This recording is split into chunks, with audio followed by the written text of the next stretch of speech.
लस्सी वाली दादी। शहर में एक चर्चित दुकान पर लस्सी का ऑर्डर देकर हम सब यार दोस्त आराम से बैठकर एक दूसरे की खिंचाई और हंसी मजाक में लगे ही थे कि तभी 70 से 75 साल की एक बुजुर्ग स्त्री पैसे मांगते हुए मेरे सामने आकर खड़ी हो गई।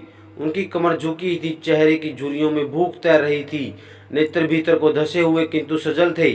उनको देखकर मन में न जाने क्या आया कि मैंने जेब में सिक्के निकालने के लिए हाथ डाला। हाथ वापस खींचते हुए मैंने उनसे पूछ लिया, दादी लस्सी पियोगी? मेरी इस बात पर दादी कम अचंभित हुई और मेरे मित्र अधिक, क्योंकि अगर मैंने उनको पैसे देता तो बस 5 या 10 रुपए ही देता, लेकिन लस्सी तो 25 रुपए की थी। इसलिए लस्सी पिलाने में मेरे दोस्त गरीब हो जाने की और उस बूढ़ी स्त्री के द्वारा मुझे ठग कर अमीर हो जाने की संभावना बहुत अधिक बढ़ गई। दादी ने सुखचाते हुए हामी भरी और अपने पास से जो मांग कर जमा किए हुए 6-7 रुपए थे वो अपने कांपते हाथों से मेरी ओर बढ़ाए।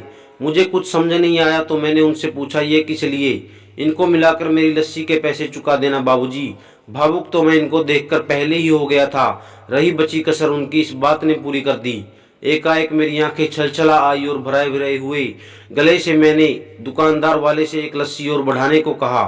उन्होंने अपने पैसे वापस मुट्ठी में बंद कर लिए और पास ही जमीन पर बैठ गई।